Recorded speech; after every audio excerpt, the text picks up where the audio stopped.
E não tanto assim, a gente tem um momento à noite, que é aquela aula magna, uma palestra, algo mais reflexivo. Aqui vai ser uma questão mais prática, tá? Então nós vamos falar de projeto de pesquisa, e é claro, eu não vou conseguir falar tudo sobre o projeto de pesquisa em 45 minutos. E depois, mais 45 minutos, falar de um produto educacional. Nós vamos tentar fazer o máximo. E eu já sei que eu não vou aqui, daqui a pouco vai pintar aqui, né? Sair dessa semana. Já me falaram, nós vamos parar. Isso. Eu queria pedir, Mariana, eu enviei um e-mail, aquela convocação da nossa pauta de reunião da semana passada. Eu respondi o e-mail e coloquei 4 artigos anexos. Queria ver, depois você consegue pegar esses 4 artigos e compartilhar com todo mundo. Combinado. Esses 4 artigos que eu coloquei lá, gente, são 3 artigos, eu acho. 1, 2, 3, são 4 artigos e todo o material da CAPES sobre produto educacional. Então, já é de fato uma leitura obrigatória, tá? É um material que vai ajudar vocês e é um material que vem falando quais são as partes, como desenvolver um produto educacional. Como o Rodolfo já falou, nós falamos em 3 partes aí. A qualificação, que a partir de dezembro desse ano já está ok para fazer. Não sei se ficou tão claro, mas confirmando a fala do Rodolfo, para qualificar, vocês precisam do capítulo de introdução, o seu referencial teórico e um capítulo de metodologia. Por isso que eu falei que você precisa pegar o papel e caneta, que tem coisa que já é rodando, tá? Então, com esses 3 capítulos, vocês vão para a qualificação. Mas agora, nesses primeiros momentos, as primeiras semanas, vocês já precisam pensar no pré-projeto. E agora eu resgato outra fala do Rodolfo. É muito importante a sua trajetória até agora para construir o seu projeto de pesquisa. Mas você precisa estar dentro do grupo dos professores. Porque você chega com uma ideia, mas tem um professor que vai te orientar. E um professor não vai orientar algo que ele não trabalha, nunca pesquisou ou nunca fez. Porque os professores do mestrado trabalham com vamos falar assim, guarda-chuva de pesquisa. Dentro daquele guarda-chuva tem as pesquisas dos orientandos e as pesquisas do próprio professor. Que ele desenvolve, que ele submete em editais externos ao IFMG, que ele consegue bolsa, como o Zé Fernandes acabou de falar, ele tem uma bolsa, tá, gente? A bolsa do mestrado é 2.100, uma bolsa boa, chamada Bolsa GM. Então, enfim, você precisa já, como o Rodolfo falou, vai paquerando aí os professores, colocar esses professores ali, vai lá no Integra, baixa o currículo dos professores do mestrado, para você ver o que eles estão fazendo, o que eles estão pesquisando. Porque é muito difícil que o professor saia desse guarda-chuva de temas que ele orienta um trabalho que ele não consegue orientar. Então, isso já é importante que a gente comece a fazer, tá? Queria dizer que nós vamos começar aqui com um campo. O campo é uma imagem que, trabalhando há muito tempo com metodologia, eu fui tentando colocar no formato de uma imagem mesmo. É como se fosse um mapa mental, e que hoje a gente chama muito de campo, então é um campo de modelo de projeto de pesquisa, e nós vamos falar de cada um desses quadrinhos aqui hoje. Que é para que vocês saiam daqui sabendo o caminho que vão percorrer. Como eu disse, qualificação a partir de dezembro, depois da qualificação, vocês têm a defesa mesmo, no último momento do mestrado. Nesse meio tempo, é necessário comunicar com o seu orientador, sua orientadora, vocês têm que ter uma comunicação juntos, tá? E tem o CEP,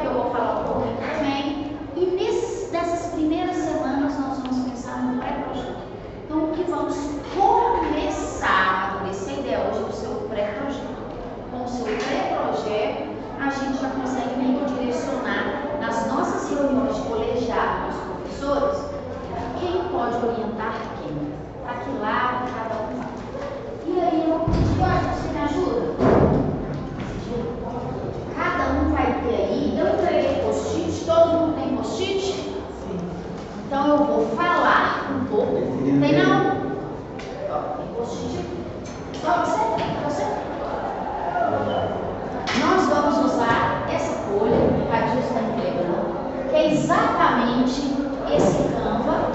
Esse tem um espaço aí na mesa. Ao mesmo tempo que a gente vai preenchendo o Canva, vocês também vão anotando muita coisa que eu vou falar. Então, mas chegando nesse mestrado, indo direto ao ponto, que é a construção de um projeto de pesquisa. Pensando, vocês vão construir um projeto de pesquisa que precisa ser aprovado por este colegiado, esse grupo de professores, com a aprovação do colegiado do seu projeto de pesquisa, é que você vai começar a desenvolver propriamente a sua pesquisa. Lembrando, algumas dicas que eu estou lembrando aqui, já vou falar. Projeto de pesquisa versus um projeto pretende alcançar. E o que a gente vê muito? Na hora que pega muita parte do projeto de pesquisa para aproveitar para a dissertação, o aluno deixa os verbos no lá na dissertação, ou você opta pelos verbos no presente ou verbos no passado. Essa pesquisa desenvolveu e não ela tem que desenvolver. Então, está atento a essas questões também, porque o projeto que você pretende desenvolver no seu mestrado. A dissertação é um registro do que já foi desenvolvido. Então, está atento a essa questão dos verbos, lembrei aqui agora. Então, vamos falar um pouquinho do que precisa ter o seu projeto. É claro que aqui está no formato de imagem, para que você já tenha uma noção do todo. Lembrando, o projeto que você vai construir, vai apresentar o seu orientador, sua orientadora, vocês vão dar uma melhorada, o máximo que puder. Esse projeto, além de ser submetido aqui no colegiado, para ser aprovado no programa, ele também é submetido ao CEP, Comitê de Ética em Pesquisa. Por isso que tem algumas coisas aqui que nós aqui não exigimos. Quando eu colei esse primeiro Canvas aqui, depois de muita caminhada e tudo, eu nem tinha essa questão de hipótese. Então, uma área de educação e área de ensino, a gente não utiliza muito essa questão, essa noção de hipótese. Porque a hipótese, ela é uma resposta prévia, agora já, que você pretende alcançar. Vou explicar melhor sobre uma resposta. Mas a área da educação, ela não está interessada tanto nessa resposta final. Ela está mais interessada no processo, de como aquilo se dá. Isso é muito comum na área de ensino e na área de educação. Mas o CEP vai te pedir sua hipótese. Então não adianta a gente ficar no grupo e falar, não precisamos, a nossa área não exige tanto. Sendo que na hora de submeter ao CEP você vai ter que fazer. Então já vamos fazer de uma vez. Obrigatoriamente o nosso colegiado não te obriga a fazer o orçamento. Mas o CEP vai precisar. E se não tiver orçamento, vai mandar voltar. Então já vamos colocar o orçamento de uma vez. Hã? O Glaucio, então, para cumprir o ritual do CEP, eles vão colocar a hipótese, mas vai ser um pressuposto teórico, um pressuposto teórico.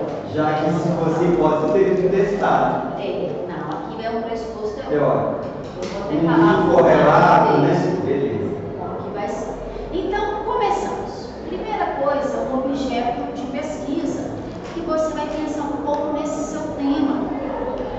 Algo mais genérico. É inclusão, é registro escolar, é educação financeira. Que tema você pretende? Então, isso é algo que hoje, a partir de hoje, o mestrado começou. Pontapé inicial. Então, você já tem que começar pensando nesse seu objeto de pesquisa. Lembrando, independente, eu não te dei, você já está lá finalmente. Mas você eu estou só acompanhando. Tá. É que a gente tem mais papel, mas vai você já a aula que a caminhada gente fez aí. com vocês esse mês passado e a minha agora. Então, 1000%.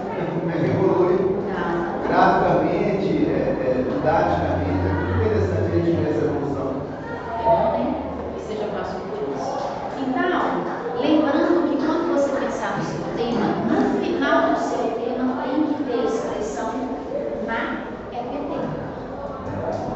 Independente do que você for precisar, não é em qualquer lugar, é na EPT, a educação profissional e tecnológica, que vocês vão ver na nossa aula de base, que nós não fazemos educação técnica. A diferença do que é uma educação técnica e educação tecnológica.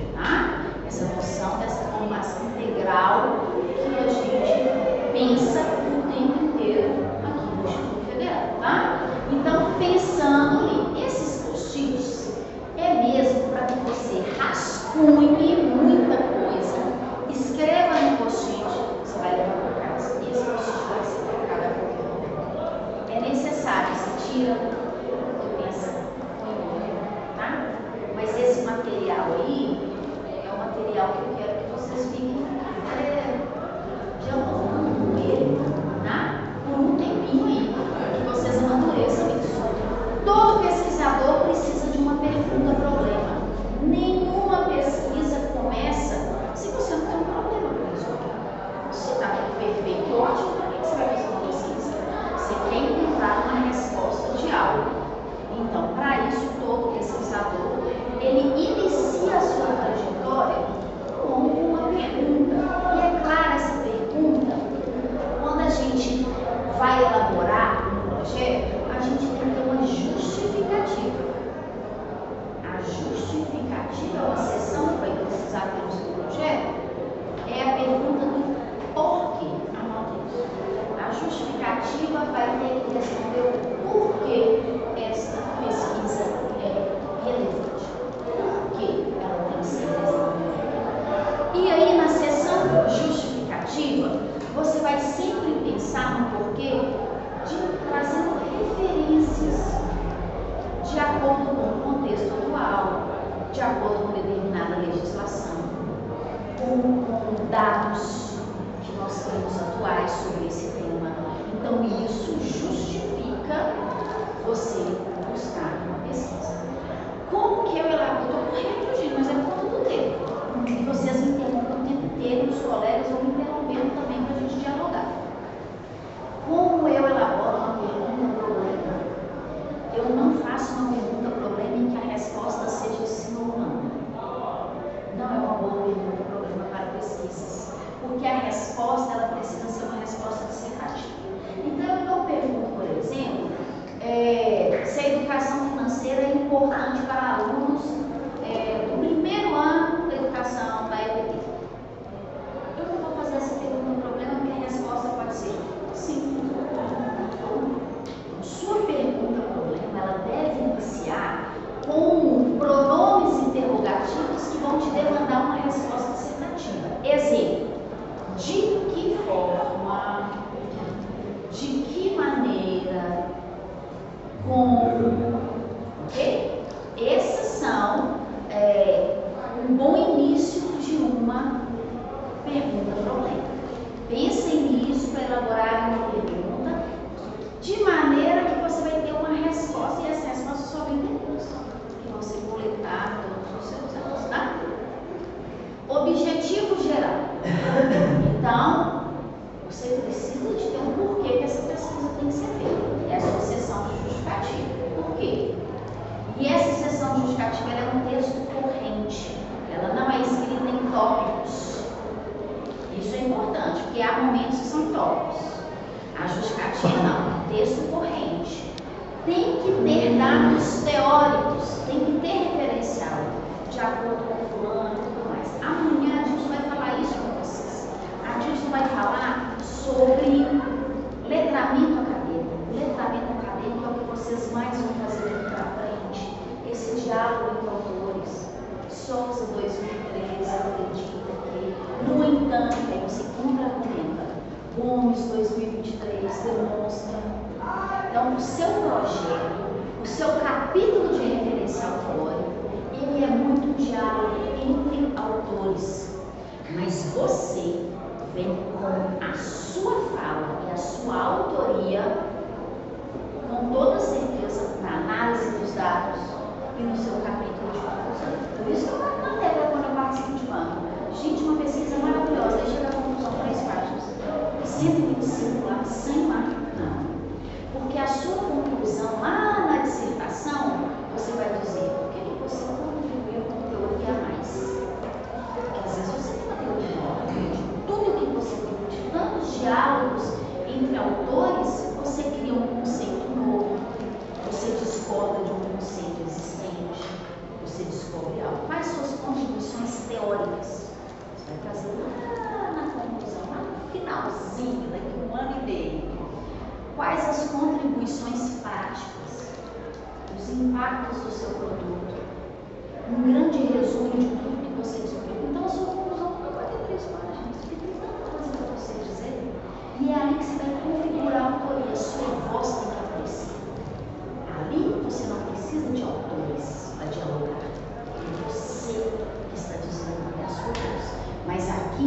são autores, tá? Então você justifica num texto corrente, que a gente chama de texto em prosa, que vai de uma margem à outra. Você traz a pergunta-problema e agora você, em tópicos, você coloca seu objetivo geral. Objetivo geral, um só. Eu trouxe umas sugestões de verbos para objetivos gerais. O objetivo geral ele é algo mais abstrato, tá? O objetivo geral você pode trazer verbos como compreender, analisar, que é algo que não é tangível e palpável. Então a gente usa os verbos mais genéricos para o seu objetivo geral. Lembrando, o objetivo geral a gente faz um só, os objetivos sempre começam com verbos infinitivos, terminados em N, tá? Eu sugiro 3 objetivos específicos. Por que 3? É só uma sugestão. Isso tem que ser dialogado com você e sua orientadora. 3, porque você só tem 2 anos para publicar um artigo, para ir para a publicação, para desenvolver um produto, para escrever dissertação, para esperar o certo. Se você colocar 6, 5 objetivos, você vai dar conta de tudo isso? Lembrando, um dos 3 objetivos deve ser desenvolver um produto no formato de nós vamos falar sobre hoje, o formato de manual, de guia, de software, de quê? Tá? Então, um objetivo já é desenvolver um produto. E os outros objetivos você precisa pensar sobre. Lembrando, o objetivo não é a etapa da sua pesquisa. Objetivo, entrevistar 10 professores. Você não está aqui no mestrado para entrevistar 10 professores. Qual é o objetivo da pesquisa? Pensa no clima. Pense em como você vai contribuir para a sociedade. Isso é o seu objetivo. Tá? Cuidado para não confundir o objetivo com parte da metodologia. Porque quando você fala assim, eu vou fazer um grupo focal com todos os pedagogos do campus tal. Isso não é o objetivo. Você está no mestrado para fazer um grupo focal com pedagogos. Isso é uma das etapas do seu percurso metodológico para conseguir alcançar a resposta desta pergunta problema. E a gente vê muito quando a gente analisa os pré-projetos de vocês, que alguns objetivos, na verdade, não passam de uma etapa da pesquisa. Então, ficar atento a isso, tá? Tem umas ideias, vocês vão receber esse material, pedir Mariana para enviar para vocês. Isso aqui são algumas ideias de verbos para objetivos específicos. Qual a diferença do objetivo geral para o objetivo específico? O objetivo específico tem que ser mensurável. Eu tenho que ter condição de chegar na sua banca da sua defesa e dizer, realmente você alcançou, porque eu percebi que você diagramou isso.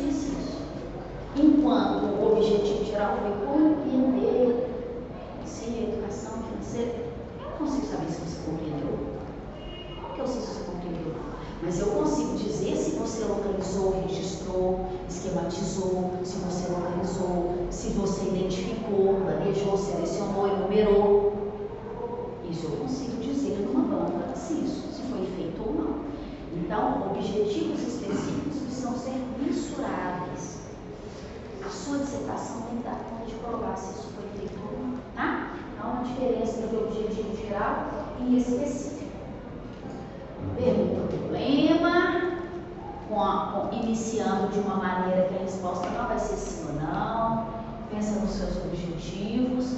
A hipótese, ela é a resposta prévia dessa pergunta. Mas se eu estou aqui no mestrado, como eu pergunto o problema, como é que eu já tenho a resposta? A hipótese, você tem essa resposta de acordo com o que os referenciais teóricos te indicam hoje. Então, por exemplo, você quer compreender se os alunos cegos, de que maneira eles vivenciam a dificuldade na hora da redação elemental. Estou pensando quadrinho sobre isso, que é uma das pesquisas que eu sinto. Como que eu vou saber? Eu preciso primeiro desenvolver toda a minha pesquisa para responder, mas eu já tenho material. Não todos que já falam sobre isso. Se eu jogar no YouTube, eu tenho tanto de depoimento de alunos cegos que falam as dificuldades na hora da redação do Enem que eles passam. Então, as minhas hipóteses. Eu falei disso hoje. cegos e surdos, porque o surdo ele tem que escrever a redação lá em português. O ideal seria que, como ele tem acesso à prova em Libras, que ele também possa fazer a redação em Libras. Mas não, eles obrigam que o surdo também faça em português. Então, assim, olha quantas dificuldades. E na hora de desenvolver, por exemplo, a minha coisa, eu quero, vamos supor que o meu objetivo seja listar as dificuldades dos alunos surdos no momento da escrita da redação. Isso é um objetivo, eu quero listar as dificuldades que eles enfrentam. Um dos meus objetivos. Como que eu vou ter a hipótese agora? Eu vou ter a hipótese de acordo com depoimentos que eu encontro, de acordo com artigos que já são publicados. Então, a sua hipótese também precisa vir num texto corrente. Anotem isso. A hipótese não é em toque do seu projeto. A sua hipótese, ela é com um texto em prosa, vai de uma margem a outra, e você precisa trazer, sim, muitas referências. Então, a sua hipótese dá uma ideia do que você pode encontrar. E lá na dissertação, em algum momento, depois que você tiver analisado todos os dados, você coletou, você vai ter um espaço na sua conclusão também de dizer: minha hipótese foi confirmada, ela foi refutada. Porque os autores diziam isso. E o que eu descobri foi isso. Ou eu descobri outra coisa. Tá? Então, como o CEP exige um texto de hipótese, já vamos fazer de um texto, já vai ter que fazer mesmo, tá? Cronograma. O cronograma são todos os passos que você vai desempenhar de hoje, no momento em que começa a escrever esse projeto, até a data da revista.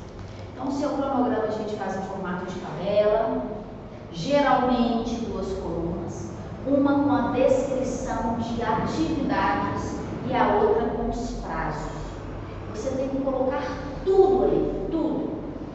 Se vai fazer entrevista, se vai desenvolver um produto com a ajuda de terceiros, um prazo em que você vai ter que mandar o seu projeto para uma revisão. O revisor tem que revisar o seu projeto.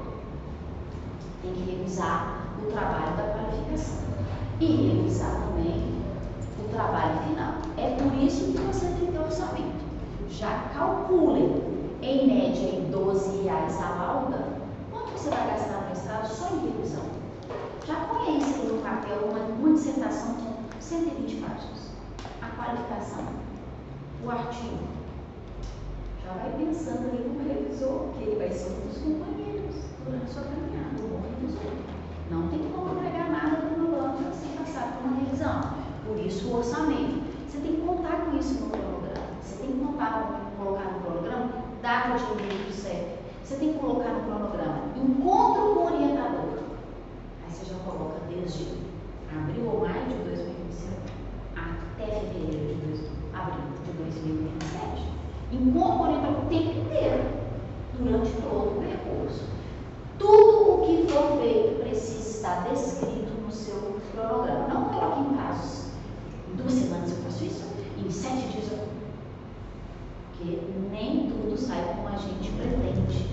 A gente quer fazer entrevista com sei lá quantos alunos, em 30 dias eu faço. Você faz. Mas e até ele poder assinar de todos, dos menores, dos pais, encontrar sua agenda junto com a agenda do menino, e o menino liga e fala que pode, e aí você tem que remarcar. São os imprevistos da pesquisa, do fazer pesquisa, tá? O arcabouço teórico, que são as referencial teórico. Então, eu indico, no mínimo, 3 autores clássicos daquele tema, porque vamos supor que você está falando, sei lá, de uma pedagogia reflexiva. Então, vou usar Paulo Freire, vou usar textos de 68. Mas é um clássico. É um clássico. Não posso deixar de fora. Mas eu também não posso pegar seu projeto, a sua dissertação, e lá nas referências só tem texto de década de 60, 70, 80. O que foi feito de lá para cá? Nada? Como assim? Você só está citando coisa lá de trás? Não. Hoje, 2000, 2003. Então, o que eu sugiro? Que você tenha bons autores, 3 clássicos da sua temática, e que você vai citar, sim, publicações de décadas, porque é um clássico naquela área, e no mínimo 3 que sejam atuais, de 5 anos para cá.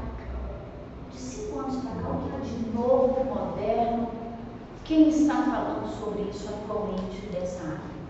Então, no mínimo, você tem que ter no mínimo 6 autores que você já vai aí, a gente falando amanhã, dialogar entre eles, o que acontecia antes e hoje, tá? Então, esse referencial teórico é muito importante. Não, referencial teórico parte de uma parte legislativa. Não, é ótimo. Eu posso considerar a legislação anterior a legislação atual, Sim. mas por acaso ela não tem um autor, ela tem uma gestão temporal, né? É a citação da lei. Sim. Citação da lei, como aquilo impactou, aquele contexto histórico, sim. Lembrando, o seu capítulo de referencial teórico, você sempre terá uma seção, mesmo que ela seja breve e resumida, sobre EPT. É a sua área. Né? Falar um pouquinho de EPT, às vezes você já pega inclusive um gráfico ou uma tabela que o outro aluno já publicou sobre o breve histórico, você só faz um comentário, o impacto daquilo no seu tema, tá? Lembrando, defina com o seu orientadora o seu tema e destrincha aquele tema em 2, 3 sessões dentro do capítulo de referencial teórico. Trabalhe bastante, use imagens, linha do tempo, mapa mental, isso é ótimo vir no capítulo de referencial teórico, sabe? Hoje em dia a gente usa muito isso, cada um quebra um texto muito maçante, tá? Isso é referência. Observe que eu falei do lado esquerdo, algo mais ligado daquilo que é algo mais ideológico, algo que é mais planejável e que você, inclusive, já pode ir pensando já desde já. O lado direito do campo, a gente já observa algo mais prático e a ver com o seu público da pesquisa. Então, agora nós precisamos, no projeto, pensar nessa área aqui também. Então, você tem que pensar quem são os participantes da sua pesquisa. Usem essa palavra. Não usem sujeitos da pesquisa, o CEP volta. Não tem nada de sujeito de pesquisa. Parece muito fácil. Tá? Participantes. Quem são os seus participantes? A gente já tem um projeto que volta, tá? Os participantes da sua pesquisa. Quem? E outra, pensar nesse público-alvo mesmo, porque na hora que você pensa no seu objeto, aquilo tem que ser para alguém. Que aí nós vamos chegar lá no produto. Aí a gente vai chegar no produto. Ele tem que perguntar. Ele tem que ter um público-alvo. Aí eu vou fazer esse produto que eu acho que é legal. Mas não existe isso na pesquisa, não. Tem que ter uma demanda. Tá? Ele precisa surgir de uma demanda. O logos. Em que lugar você vai desenvolver a sua pesquisa? É dentro do IFMG? Tem uma disciplina eletiva, gente, à distância. As disciplinas eletivas são obrigatórias no 3º semestre. Como o Rodolfo falou, 1º semestre, aula sexta e sábado, 2º semestre, aula sexta. Presença. 3º semestre, 3 disciplinas à distância. 4º semestre, loucura total. Cabelos em pé, defendido, né? Então, tem uma disciplina que fala sobre espaços formais e não formais de educação. Quando a gente vai nos congressos e reúne os professores do ProfPT, das 40 IAs, a gente vê pesquisas feitas dentro de presídio. Então, você pode desenvolver uma pesquisa no espaço formal de educação, mas você pode desenvolver uma pesquisa no espaço não formal de educação. Por isso que você tem que definir quem são os participantes e o lugar que você vai pensar em desenvolver. Quando você for entregar esse projeto para o CEP não quer saber dessa parte. O CEP ele está preocupado com esta parte. O CEP ele está preocupado com a ética, em que momento a sua pesquisa está pensando na ética. E quando fala em ética, ele pensa em participantes. Como vai funcionar o seu contato com esse participante? E o CEP, sim. Por exemplo, meu logos, com as pessoas que eu trabalho, Sim, aí você vai falar, por exemplo, campus do Ouro Preto e Emílio. Mas eu questiono a questão, depois me tiraram isso com o orientador, que ao você abordar pessoas que você convive na minha área, a ética... Isso aí é interessante que você avalie. Por quê? Porque a gente tem alguns autores que falam que é preciso que o pesquisador se afaste do seu projeto. Imagina que você vai estar no laboratório, você vai pesquisar lá o feijão, tá? Você está afastado daquele objeto. Mas nós estamos em contato com alunos, com professores, com o ensino, com a educação, você já está imerso naquele mundo. Em que medida a gente se afasta daquilo e se tem que afastar ou não? Então é algo que você vai discutir com o seu orientador, em que medida isso vai acontecer. Porque dependendo de quem você vai entrevistar, talvez realmente não vai te dizer a verdade. Eu trabalho com você há tanto tempo. Eu vou te dizer que eu não estou nem aí para esse aluno. Não vou falar isso. Porque existe uma relação de trabalho entre nós dois que não me deixa sentir à vontade para dizer determinadas questões. Aí por isso que é importante alugar o seu orientador. Qual o melhor lugar? Tudo isso é discutido, né? Então o CEP, ele está interessado nessa parte aqui. Ele quer saber em que medida você está protegendo os seus participantes. É isso que ele quer saber.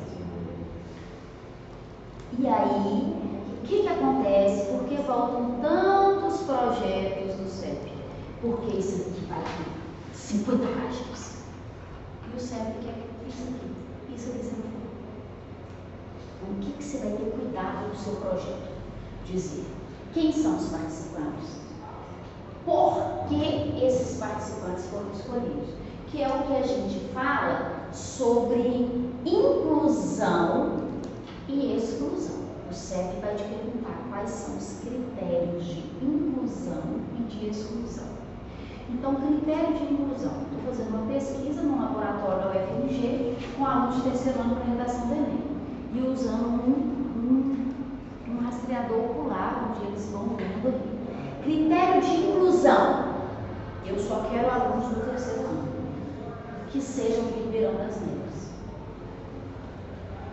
E que eu tenho um grupo que sempre no projeto de redação tira mais de 900, no outro grupo tira menos de 700. Esse é o critério de inclusão. É assim que eu estou incluindo a minha amostra de participantes. Critério de exclusão. Dentro dessa amostra dos alunos de terceiro ano de Neves, eu não posso ter ninguém que use óculos. Ninguém que tenha cílios, porque o aparelho não tem. Ok? Então você vai ter que detalhar o seu critério de inclusão, o seu critério de exclusão. Quem não pode participar é porque é preconceito com que os óculos. Não fixa o globo ocular na hora de ver ali onde o olho está olhando na hora que lê a redação. Não posso levar um aluno que tem óculos, não vai adiantar nada. Tem o símbolo postiço, não, ele não lê. Então, é isso. Quais são os seus critérios de inclusão e seus critérios de exclusão? O que o CEP quer saber? Quais são os benefícios diretos? Benefícios diretos, pensa no seu público, seus participantes. Existe um benefício direto para ele? Às vezes, você precisa não ter um benefício direto do seu participante, porque o benefício vai vir de uma outra parcela, ou no futuro. Não tem problema, mas expresse isso, diga isso, tá? Se há benefícios diretos, ou se não há nenhum benefício direto para aqueles participantes naquele momento. Mas há um benefício indireto? Então, para eles não, mas a partir do momento em que eles trazem dados que vão analisar, outra população terá um benefício, que é o que a gente chama de benefício indireto. É isso que o CEP quer. Detalhe isso. Mitigação de riscos. O CEP quer saber o que você vai fazer para diminuir os riscos desses participantes. Olha, eu vou entrevistar. A entrevista vai durar em média 40 minutos. Você já tem que colocar no seu projeto as perguntas. Se você não envia perguntas, o CEP volta. Você vai falar, não sei o que você está perguntando. E se você está perguntando questões íntimas? Não vamos deixar. A gente tem que proteger o seu participante. Então você tem que enviar quais são as perguntas, o questionário tem que estar pronto, tudo já tem que estar pronto para enviar para o CEP, tá? E nesse grupo focal vou passar um mini vídeo de 5 minutos e vou levar 3 perguntas. Filmo esse grupo focal, todo mundo comentando, e a partir de tudo que está sendo conversado naquele grupo focal, eu levanto os dados depois. Qual é o mini vídeo que você está levando? Qual é o curta? O que ele aborda? Quais são as 3 perguntas que vai fazer na hora? O CEP quer saber isso. E aí você tem que indicar uma sessão chamada mitigação de riscos. Que você está preocupado com o tempo, que o lugar é seguro, arejado, as cadeiras são confortáveis e que a qualquer momento que um participante não se sentir bem, ele tem todo o direito de se retirar, você vai marcar uma nova data. Tudo, detalhes. Que você oferece o lanche, o transporte, tudo. O CEP quer saber isso. Então, para o CEP, prepare isso. Por que fica 9 meses? É claro que a gente teve que ver ano passado, a agenda do CEP, o CEP do IFMG não analisa só nossos projetos, de várias outras instituições. Se você jogar aí agora no site CEP e IFMG, você vai ver as agendas do primeiro semestre inteiro. Quais são os dias que aquele comitê se reúne. E ele também faz o regulamento deles. Então, não é toda reunião que está analisando seu projeto. Seu projeto vai entrar daqui a quantos meses naquela feira de valores. Agora, imagina, ele entra e volta, lá vai você refazer, começa de novo. Submete ao CEP, ele tem 10 dias para te dar uma resposta de quando o seu projeto será avaliado. Aquele comitê vai ler, e numa reunião eles vão discutir o projeto para saber se foi aprovado ou não, aprovado com ressalvas. Então, quanto mais vai e volta, 2, 3 meses ali que você já sabe que você está perdendo. Por isso que a gente tem que preparar essa sessão muito bem, tá? A cadeira é confortável, já voltou o projeto. Professor que vai levar os meninos no estudo de campo e ele não falou se estava levando repelente. Se tinha seguro no ônibus. É tudo. O CEP quer saber se você está oferecendo toda a segurança, a ética, o cuidado com o seu participante, que está participando gratuitamente da sua pesquisa e que pode desistir a qualquer momento, que está tudo certo também. Tá? Caprichem nisso aqui. Aí a gente vai para a sessão de metodologia do seu projeto.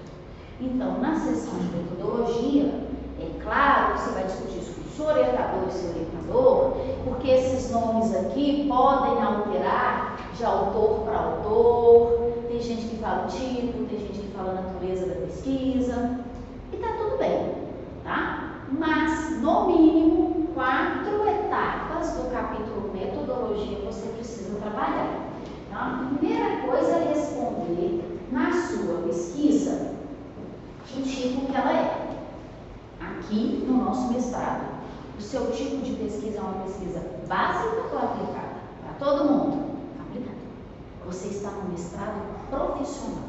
E o mestrado profissional, ele pensa em resoluções de problemas reais. Por isso, a sua pesquisa ela tem que ser aplicável a uma situação real e resolver um problema real da sociedade. Então, ninguém aqui vai fazer pesquisa básica. Vou fazer pesquisa básica. Eu vou comparar as obras de Monteiro Lobato e não sei quem. Eu comparo, eu faço uma dissertação. Não, aqui a gente não faz uma pesquisa teórica. Aqui a gente faz uma pesquisa prática, tá? Segunda sessão, abordagem. Qual é a abordagem da sua pesquisa? Ela é uma abordagem qualitativa. Você está mais preocupado com o processo e como aquele fenômeno ocorre. Você quer descrever como aquilo acontece, ou você vai fazer uma pesquisa de abordagem quantitativa em que te interessem números finais, o impacto daquilo, tá? Então você vai pensar, ou você vai fazer uma pesquisa que seja qualificante, que é muito comum. Qual é melhor? Não existe melhor, todas são boas, é apenas um caminho diferente que você vai percorrer para chegar no mesmo lugar, e é você que vai ter que ir pensando sobre isso juntamente com o orientador e orientadora. Então, é muito comum na nossa área de ensino que a gente faça uma pesquisa qualificante. Você começa de uma pesquisa qualitativa com todas as suas referências, a justificativa do problema, o processo que você quer entender. Por vezes você passa por um percurso quantitativo, quando você, como eu vou buscar esses dados? Com questionários, aí uma pesquisa quantitativa ela precisa de no mínimo 30 dados, 30 participantes, para que ela seja mesmo considerada quantitativa. É importante a gente pensar no número mínimo, porque senão se entrevista 10 pessoas, fala assim, 80% pensa uma coisa de ideia. Sim, vamos ter cuidado com esses números absolutos que a gente vê e que no fundo não tem lá um impacto. A gente tem que ter muito cuidado com isso. E depois de toda uma análise e de um percurso de coleta de dados quantitativa, você retoma para uma parte qualitativa, que você faz uma análise comparando os números encontrados com a teoria, com o contexto, com a realidade. Então, é muito comum essa abordagem mesclada, tá? Depois que você diz que a sua pesquisa é aplicada com a abordagem tal, você tem que ter uma subseção no seu capítulo de metodologia, escrevendo qual é a técnica de pesquisa. E aqui eu estou falando técnica, mas tem autores de metodologia que, em vez de usar técnica, usam outro nome. Tá tudo bem, tá tudo certo, tá? Não vou ficar pegado nisso não. Mas você precisa dizer, e hoje não dá tempo da gente falar de um por um. Mas o que você vai fazer? Estou olhando lá a questão da educação financeira. É uma pesquisa aplicada, qualitativa. Mas eu vou fazer como? Com um estudo de caso? Tá? Aí na disciplina de metodologia vocês vão ver o comum. O estudo de caso é um mergulho do pesquisador naquele caso. O caso não é uma pessoa. O caso é, por exemplo, a educação financeira de alunos do primeiro ano da educação profissional tecnológica. O caso não tem que ser uma pessoa, tá? O caso é o seu objeto de pesquisa. E o estudo de caso não é chegar ali e aplicar um questionário e ir embora. Estudo de caso, você geralmente assiste aula, faz gravação, você entrevista, você observa, tem estudo. É um mergulho do pesquisador naquela situação e naquele contexto, tá? E aí vocês vão ver nas aulas de metodologia, cada um, pesquisação. Você só pode fazer uma pesquisação se você tiver uma autorização de um gestor do locus onde você vai fazer a pesquisa, em que você tem autorização de, ao mesmo tempo que você pesquisa, você já muda, altera documentos, procedimentos e práticas. Você não só investiga aquele contexto e traz aqueles dados para estudar, você já pesquisa e já coloca em prática as teorias ou abordagens que você pretende. Então, para cada metodologia, vocês vão ter a aula de metodologia, que hoje não dá tempo de tudo.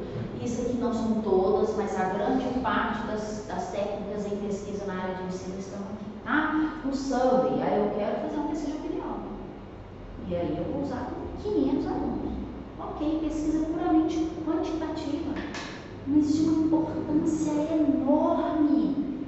Olha que riqueza se você faz uma pesquisa, um survey e analisar bem os dados com bons questionários. Muito bom. Então, não quer dizer que é a qualitativa, a quantitativa, a qualitativa. É você ir pensando, dialogando como fará. E depois de dizer o tipo, a abordagem, a técnica, dentro da técnica, quais os instrumentos você vai usar? Então, eu vou usar o desenvolvimento de um software com tais etapas, porque eu quero trabalhar com inovação. E a gente está precisando urgentemente mesmo trabalhar com inovação na área de ensino e educação. Fugir um pouco do tanto de produções bibliográficas que a gente tem, inclusive no próprio PT. Muito guia, muito manual, muito e-book, né? Faço minha culpa, e assim, o que de fato nós, na área de ensino, aqui dentro dessa sala de mestrado, estamos contribuindo para algo que seja de fato tecnológico na área de educação.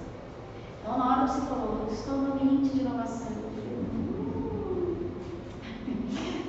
João Paulo, que veio aqui e falou a área que você é, também muito ligada a uma área voltada para a inovação. Sim. Vamos para casa pensar nisso, vamos para casa pensar nisso. Sabe? É necessário que nós pensemos o mestrado gradua em educação profissional e tecnológica para algo mais ligado aos tempos atuais do que a gente ir para casa e precisar fazer um guia. Não que seja ruim, gente. Mas aí, por exemplo, a pessoa, sei lá, ela quer rodar um documentário sobre aquilo, e aí é uma coisa que pode ficar cara. Existe meio de buscar recursos fora? Existe meio se você submeter editais de pesquisa fora do IFMG, abertos. Existe meio se o seu orientador ou orientadora submeter esse projeto dentro de um edital de pesquisa ou de extensão ou de ensino dentro do próprio IFMG. Existe um bolsista. Então, às vezes, o seu bolsista pode ajudar vocês dentro desse projeto. Mas lembrando que os editais dentro do IFMG, um dos critérios é que a pesquisa seja de autoria do servidor. Vocês vão ter que pensar como vocês vão fazer em relação a isso. Seja autoria. Todo projeto de pesquisa, os editais nossos dizem que o projeto tem que ser de autoria de quem submete. Se é o servidor que vai submeter, ele tem que ter esse cuidado. Então, ele tem que estar junto com você nessa pesquisa aí. Porque este projeto do CEP é seu, mas talvez o mesmo projeto no edital do FMG dele, entendeu? Algumas nuances assim, mas dizer que temos recursos financeiros, tudo isso precisa ser planejado, essas questões mais midiáticas, tem que ser assim. E os alunos gastam mesmo dinheiro, gente. A gente vê muito curtas que são transmitidos no WhatsApp de forma, manda ver esses pequenos vídeos, deixa popularizar. Tem um produto educacional, mês passado, que hoje é do autismo, um produto educacional sobre a questão das meias diferentes. Né? Então, naquele dia, uma vez por ano, todo mundo usa meios diferentes para que isso se popularize. Aí você vê alguém falando meia trocada, aí aquilo vai ficando popular, natural, e aquele dia vai ficando cada vez mais importante. Um produto educacional rodou, ele foi assim, disseminado no Brasil. Não sei quem fez, não sei nem se foi uma indústria, uma empresa, mas pode ter sido um pesquisador. Desenvolveu um produto que aquilo alastrou. Nós vamos falar do impacto de produtos educacionais daqui a pouquinho, tá? Gente, eu tenho 30 minutos. Então, nós falamos sobre isso. Você precisa, no seu projeto, ter uma seção sobre orçamento. E ele vai listar todos os seus gastos. Quais são os gastos que você vai ter para os próximos 2 anos? Transporte para vir, alimentação, lanche, xerox, livro, revisores, tudo. Quanto vai custar o seu restaurante? Quanto custa a sua pesquisa? Eu vou contratar uma empresa, porque eu estou pensando em fazer uma questão midiática, mas tem um recurso que eu não tenho, eu vou ter que contratar mesmo uma agência, e aí essa agência tem que fazer essa parte aqui, visual, e provavelmente custa 3 mil, 4 mil. Uma aluna, gente, ela fez um vídeo, ficou muito legal. E aí ela primeiro fez os orçamentos em empresas. 50 mil. Agora nós vamos ter que ir repensando. 50 mil não dá. Aí vai repensando, aí contrata uma pessoa que faz isso, o outro que grava a voz, um outro que tem uma aparelhagem que edita tudo. E ela foi fazendo assim. Porque as empresas todas colocando orçamentos absurdos. Ela não consigo usar esses 50 mil, 40 mil, 38 mil, não consigo. Não sensibiliza o CEP para dar uma bolsa. O CEP não se sensibiliza com o orçamento? Não, o CEP não cuida de orçamento, né? Só assim, o que você vai fazer com o seu participante? E o CEP, gente? Nem a coordenadora do CEP, que chama Andreoli de Ouro Preto, não tem nenhuma FG para ser a coordenadora do CEP. Não tem nada. Em nome do amor. A gente fica até tremendo. O dia que ela chegar assim, cansei, o que vai acontecer? O produto educacional então tem que ser a criação de uma empresa que produza mídias para pesquisa. Gratuitamente aí fica difícil, né? E aí então seus resultados esperados do seu projeto. Quais são os resultados que você espera da pesquisa? São os resultados esperados. Agora, a dissertação vai ter os resultados alcançados. O que eu falei, aqui é o que você está projetando. Quero construir uma casa. Esse é o meu projeto. Que eu quero construir. A dissertação é a casa que foi construída, é a descrição de tudo. processo, inclusive com sessões sobre dificuldades no fazer pesquisa. Tive que modificar isso porque ninguém respondeu. Eu enviava um questionário, ninguém responde. Ninguém responde. Ninguém responde. Ah, mas eu mandei 100. Ai, professor, eu mandei 100. Eu acho que... Quer saber o que vai acontecer? Então, aí se imprime, você vai atrás da pessoa, aí se entrega em mãos, aí tem um colega, aí o outro faz uma força, põe aqui no grupo de WhatsApp. É assim, são os desafios de fazer pesquisa. A gente tem que ir considerando esse tempo. Professor, os resultados esperados não ficam muito próximos da hipótese?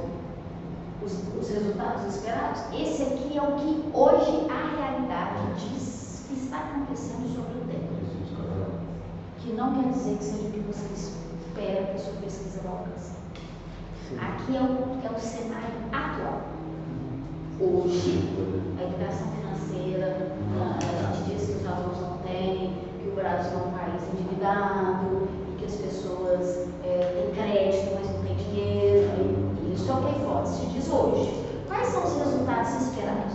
Que após o meu curso, que o meu produto educacional vai ser um curso, uma formação, que esses alunos vão compreender isso. Você diz que eu espero conseguir com a minha pesquisa a partir das hipóteses que eu tenho. Os impactos da sua pesquisa para a sociedade, para aquele grupo, tá? Gente, eu vou passando aqui. Isso aqui é o canal do YouTube. Na pandemia, né, gente? Todo professor teve que gravar 800 milhões de vídeos, a gente não tinha contato com ninguém. E aí, eu lecionando aqui a disciplina de metodologia do mestrado, todo mundo preso dentro de casa na pandemia, então eu tenho inúmeros vídeos gravados sobre metodologia, tá? No canal do YouTube. Tem um vídeo sobre pesquisa qualitativa e quantitativa, 46 minutos. Eu dividi ele, porque se a pessoa vai ver se vai assistir, não. Eu dividi os dois, mas está bem completo. O que é Não sabia desse ouro, então. o que é uma pesquisa qualitativa? Aí eu falo tudo. Característica de uma pesquisa qualitativa. Para você ver se é isso que você vai fazer. O que é uma pesquisa quantitativa? Quais são as características de uma quantitativa? Aí isso pode ir lá que vai ajudar e vai abrir os horizontes para você ir pensando e escolher. Canal é seu nome? O canal era bom, Cláudio Xavier. Não roubou nem criatividade na época. Eu disse, eu preciso abrir o canal, preciso colocar as aulas. E aí ficou Cláudio Xavier. E aí? Esse é o canal. Isso aqui é um material de aula de metodologia.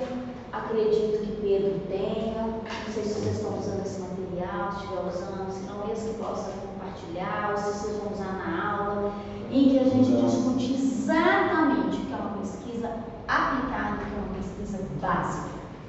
E você pode usar esses vocabulários para o seu texto, para a sua sessão de metodologia.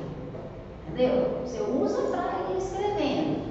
A abordagem. O que é uma pesquisa qualitativa? O que é uma pesquisa quantitativa? Então, é um esboçozinho que vai te ajudando. Aquele tanto de técnica. Cada uma. O que é um estudo de caso? O que é uma pesquisação? O que é uma pesquisa de observação participante? Tá? São características. E é claro que você não coloca isso no final. Isso aqui é só para começar a te encaminhar. Encaminhou? Agora você vai ler os autores que falam sobre história oral. Eu vou fazer uma pesquisa de história oral. Tá? Por exemplo, idosos, que eu quero entender o que acontecia na época do nosso político, que quero comparar com agora. Então, a minha pesquisa vai ter essas características. É isso mesmo. Agora eu vou partir para autores que publicaram artigos e livros sobre metodologia de história oral e vou citá-los. Isso aqui não pode ser o seu todo. Isso aqui é a primeira aula do mestrado. Isso é só o pontapé. É só para você ir pensando, tá? O survey desconfigurou as características do survey, de uma pesquisa bibliográfica, o que é uma pesquisa histórica, o que é uma pesquisa documental, o que é etnografia, o que são representações sociais, sabe? Isso pode até matar ali, que nem passou pela revisão econômica, que é o Papa em representações sociais, né? E instrumentos. Quais instrumentos você pretende sendo estruturada? Ela é uma entrevista que você vai fazer para todas aquelas mesmas perguntas? Ou ela é semi-estruturada? Você leva essas perguntas, mas dependendo do encaminhar daquela entrevista, você tem liberdade de introduzir outras perguntas ou não. Então você tem que dizer isso ao CEP, tá? Na hora de mitigação dos riscos, para quem vai trabalhar com entrevista, grupo focal, é sempre importante colocar no seu projeto porque primeiro você tem que indicar quais são os possíveis riscos. O CEP vai divulgar quais riscos. Quando eu falo CEP vai enfrentar, gente, é porque está no site do CEP. CEP vai vir te perguntar nada, não.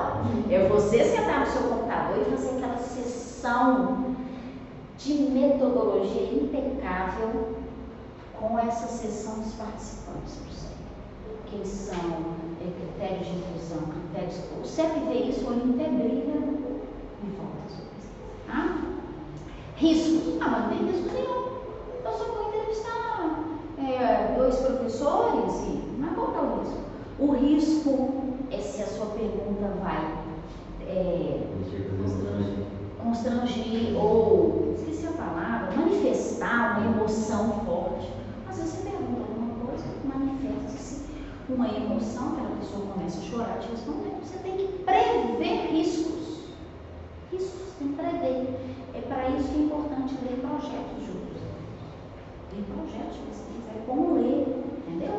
Porque aí você vai já pensando em deixar o seu projeto bonito, ótimo, sem muito problema. E quando o CEP te responde, o nome se chama parecer consubstanciado. Quando você recebe o seu parecer consubstanciado com o número de que essa pesquisa está apta para ser executada. Enquanto o CEP não te entrega o parecer consubstanciado, você não pode chegar perto de nenhum participante.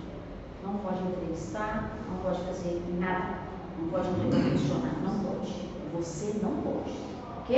E os artigos precisam ser publicados, sempre indicando que essa pesquisa passou por um termo de ética, comparecer consubstanciado número tal. Tudo isso é muito importante na hora de publicar, porque te dá uma seriedade, um rigor científico àquilo que você está fazendo. Então, vamos falar dos produtos. Eu trouxe até uma caixinha de som, que a gente ia com música, vocês vão pegar os post-its, a gente ia ter um tempo, porque vocês vão preencher todos esses espaços, aí a gente ia conversar sobre. Expectativa e realidade. E eu coloquei o Rodolfo doido, porque eu queria, sei lá, quantas cartolinas, eu já fiquei imaginando a cartolina muito grande pra mesa. Não, Rodolfo, a 3. Aí vocês trazem o material e o post-it. Você não precisa ser pesquisador quando não consegue os questionários. Pois é. Mas a ideia é essa. Não percam essa folha, porque você precisa pôr e tirar. Põe e tirar, isso aqui não tem mais nada a ver comigo. Tirei. Põe no post-it, tá?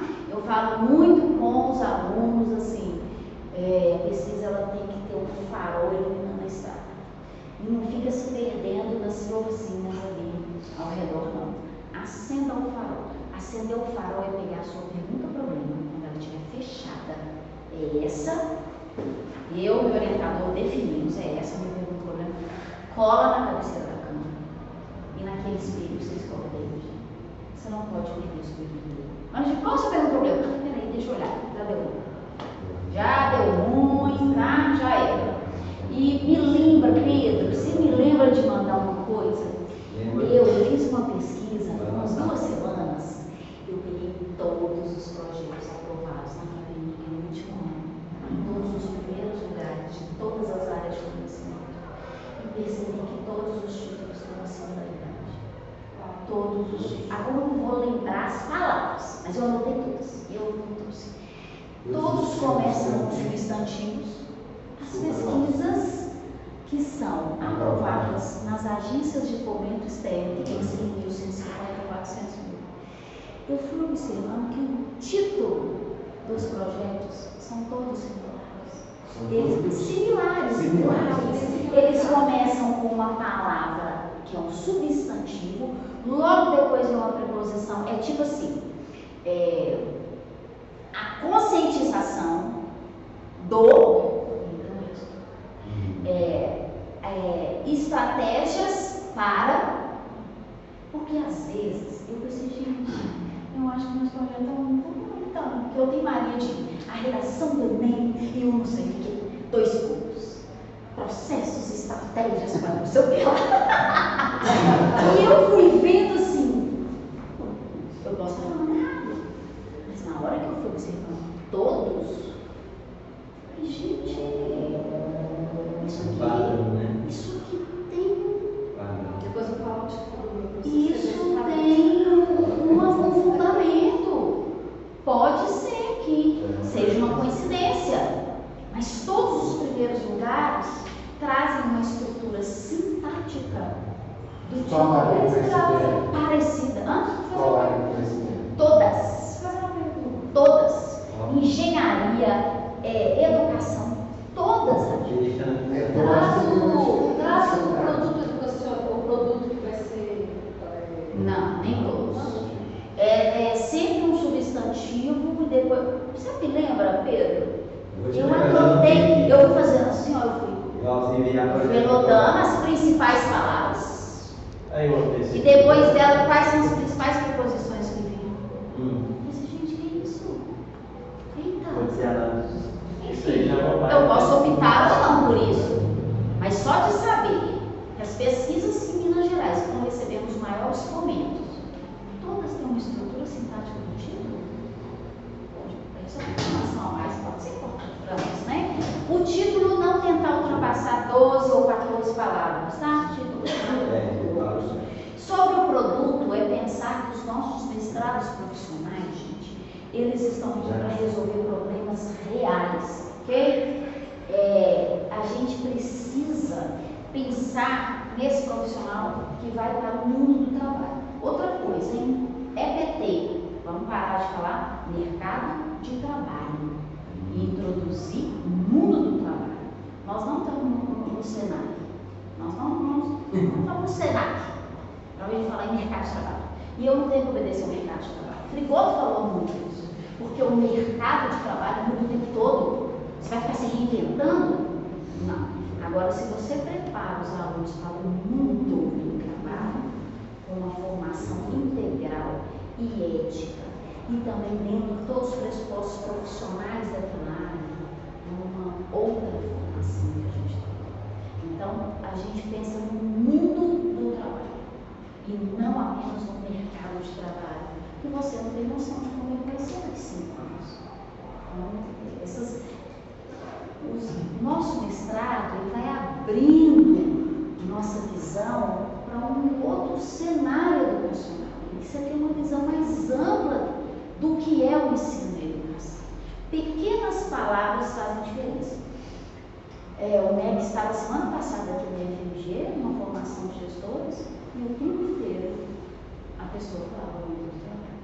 Então você consegue perceber com quem você está dialogando. Você sabe que aquela pessoa trabalha com a técnica, com a educação profissional. E ele é o responsável dentro dessa técnica, com a SAP. Você vê que é uma pessoa que está ali mergulhada na nossa realidade. E aí, direto, a gente vai ao mercado de trabalho e diz, gente, estuda já muito. Está aqui dentro, mas não está aqui dentro. Né? É isso. Então, para o mestrado profissional, nós precisamos falar, então, em produtos educacionais. Além do texto dissertativo, na hora da sua banca, a sua banca de defesa, você vai escrever lá, você tem de 20 a 30 minutos, a banca também tem em média 30 minutos cada um, para falar, arguir, enfim. Quando acaba esse momento, ou nós saímos da sala banca, vamos discutir se você quer aprovar ou não, ou dependendo das pessoas, saem, vão fazer um lanche enquanto a banca se reúne. Há uma pergunta que todos nós professores fazemos em toda a banca quando a gente se reúne, uma pergunta formal. O trabalho pode ser maravilhoso, a gente pergunta. Eu preciso saber, essa dissertação, esse trabalho está aprovado? Aí aqueles 2, 3 da banca falam, sim. O produto está aprovado, mesmo que eles passaram meia hora elogiando. Essa pergunta, ela precisa ser ela precisa ser feita que esta resposta vale na ata da defesa. Então a gente precisa perguntar: por que eu estou falando isso? Porque você tem que aprovar uma dissertação e você tem que aprovar um produto. São duas pessoas que são aprovadas. Só uma vez aí, nossa, recentemente lá no nosso colegiado, o professor Adilson vem cobrando essa questão do produto nacional. E a Nacional agora determinou, né, 2025, todos os trabalhos têm uma ficha que vai falar. Você trouxe? Porque todos os artigos que eu disse a vocês, todos dizem sobre como desenvolver um produto e como ele tem que ser avaliado. Agora a gente tem que aprovar o produto. Que eu Você estava mais importante do mestrado. tira um para você vai passando e aqui começa do lado de lá. Gentileza, tirar um e passar. Esses materiais, gente, eu fui reportando e colando dos artigos que eu indiquei para vocês, são só trechos mais importantes assim, tá? Como desenvolver o seu produto, passo a passo. Então, você vai ser avaliado. Vocês vão receber essa folha aí. Isso é um trecho. Não pode tirar por isso. É só passando. Como fazer, como desenvolver o passo a passo do seu produto. Tá? Está sendo distribuído aí para vocês. Isso, lembra que eu falei para vocês criarem figuras na dissertação? Eu sou uma defensora de figuras. Eu falo assim com os meus orientandos. A pessoa às vezes não vai citar você num determinado trecho. Mas se você cria uma figura, olha o que eu estou fazendo para vocês. Eu pego a figura, eu cito a figura. As imagens são importantes. Seu capítulo de metodologia, faça um fluxograma, crie uma imagem colocando todos os seus recursos metodológicos. Isso fica muito visual, isso é bacana demais, tá? Vocês estão recebendo 3 materiais. Essa folhinha aqui, em que tem passo a passo para a criação do produto. No verso, ela tem um trecho de outros artigos que eu mostrei, vocês vão receber no e-mail, falando sobre quais são os critérios que o seu produto precisa ter. Então, o seu produto ele tem esse critério de conteúdo, metodologia e também o critério da forma de apresentação. Exemplo, conteúdo. Conteúdo tem a ver com educação inclusiva. É o meu conteúdo. Conteúdo eu falo sobre o autismo. E aí eu vou abarcar todos os problemas que eu vejo sobre a educação do autista para a educação profissional tecnológica. Eu falo do conteúdo do meu produto. Agora aqui eu falo metodologia. Como que eu vou, quais são os critérios metodológicos para chegar até a pessoa? Então eu vou falar das dificuldades de um aluno autista na EPT, a dificuldade do autista no mercado de trabalho, a dificuldade da área da educação entender o que é o autismo e suas especificidades. E isso é o meu método. Eu quero levar essas informações. Como que eu vou levar? Forma de apresentação. São 6 episódios de um podcast. Defesa da marca interessante. Primeiro episódio trata disso. Como uma pessoa autista. O segundo episódio traz uma professora de EPT lá do Sul, especialista no autismo. O terceiro episódio é isso aqui. O quarto episódio eu trago isso. O quinto episódio. Então, você, no seu capítulo do produto, você vai descrever como e por que esse produto é pensado. O tempo todo. E por que está esse diagrama? Porque o artigo traz que uma autora dá essa nomenclatura e a outra dá essa daqui, para a mesma coisa. Mas você precisa dizer qual é o conteúdo do seu produto, quais são os aspectos pedagógicos que você quer abordar e trabalhar, e o como, visualmente, esteticamente, esse produto vai ser um conjunto de videoaulas no YouTube. Vai ser uma formação presencial com do seminário, assim, vai ser por meio de um software, um protótipo que eu vou elaborar dentro do ambiente de inovação, com impressora 3D e isso acontece isso. Eu vou criar um questionário que vai poder ser utilizado em todas as pesquisas, esse software vai rodar. Então, todo o histórico do seu produto ele tem que estar descrito no seu projeto e principalmente na dissertação. Quem quiser anotar, rapidinho, esboço da dissertação, não é tema hoje não, mas enfim, nós estamos falando de projeto, mas esse projeto, essa pesquisa vira dissertação. Esboço de uma dissertação. Capítulo 1, introdução. A introdução, ela é basicamente todo esse projeto aqui, que vai ser transformado num capítulo só chamado introdução.